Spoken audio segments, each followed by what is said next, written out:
As seen within the new Darth Vader comic, the lightsaber hilt used by Vader by the time of the original trilogy, which closely mirrored the weapon used by Anakin Skywalker, was not the lightsaber hilt used by the Sith Lord early in his apprenticeship to Darth Sidious. But thanks to the new issue number 12 in the Darth Vader comic series, we've seen exactly how Vader was able to make the transition from his first lightsaber as a Sith to the hilt recognizable by the time of the original trilogy, and his important duels against Obi-Wan and Luke. In this video expose, I will describe exactly how Vader was able to obtain his lightsaber seen in the original trilogy.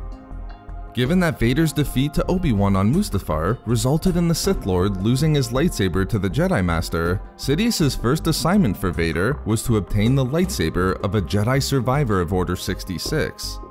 This would allow him to bleed the Kyber crystal with the dark side and obtain a new Sith weapon. Vader was able to seek out Jedi Master Karak Infilla, a Jedi who'd been disengaged from the Order upon taking an oath of commitment to nothing but the Force. Ultimately, Vader would kill Infilla and take both his Kyber crystal and the lightsaber hilt for himself. Although he bled the Kyber crystal by using the dark side to bend it to his will, resulting in the Crimson Blade of the Sith, Vader made absolutely no changes to the hilt itself, simply choosing to adopt that which had been constructed by the fallen Jedi Master. Vader would use this lightsaber early in his apprenticeship as a Sith, using it to train the Inquisitors and duel against Jedi survivors such as Jocasta Nu. However, not long after obtaining the lightsaber of Infilla, Vader would get the opportunity to construct the lightsaber hilt that he used by the time of the original trilogy. Responding to a rumored Jedi sighting on the planet of Kabaria, Vader fell into a trap set up for him by a group of bounty hunters targeting the Sith Lord. During the battle that erupted between Vader and the bounty hunters, Vader's lightsaber hilt was destroyed when it was caught with an attractor rifle used by one of his attackers. Although Vader was able to save the Kyber crystal, there was nothing that could be done about the hilt, and he was forced to use an Inquisitor's lightsaber throughout the rest of the mission upon Kabaria.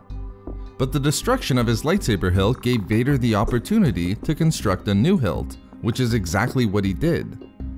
In the most recent issue of the Vader comic, we see that while returning to Coruscant from Kabaria, Vader set out to create his new hilt, finishing the weapon by the time they reached the Imperial capital. Instantly, the hilt is recognizable from the one used in his final years.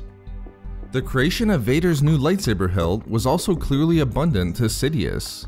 During their first meeting after Vader's return from Kabaria, the Dark Lord of the Sith noticed that his apprentice had rebuilt his lightsaber and asked if he could see it. When Sidious ignited the weapon and inspected the hilt put together by Vader, he was quite pleased with the work of his apprentice. He considered the new lightsaber to be an improvement, believing that the hilt he took from Jedi Master Infilla just didn't quite suit him. And I have to agree. Vader's new hilt closely resembles the one used by Anakin Skywalker with a few minor adjustments. Whether this exact hilt constructed by Vader in issue number 12 is the one used by the Sith Lord in the scenes from the original trilogy remains to be seen. But it's hard to imagine that Vader will allow himself to be distracted a second time, and thereby leading to the destruction of this new hilt. So there we have it, how Vader obtained his lightsaber seen in the original trilogy. We love making these videos, so why not subscribe for more fun Star Wars theories and discussions. Also, if you enjoyed the video, think about giving a like or leaving a comment. Or perhaps follow us on Twitter @SWReadingClub for updates regarding the channel. Or support the channel through Patreon for access to exclusive hangouts and book discussions. If not for me, for teaching and not testing.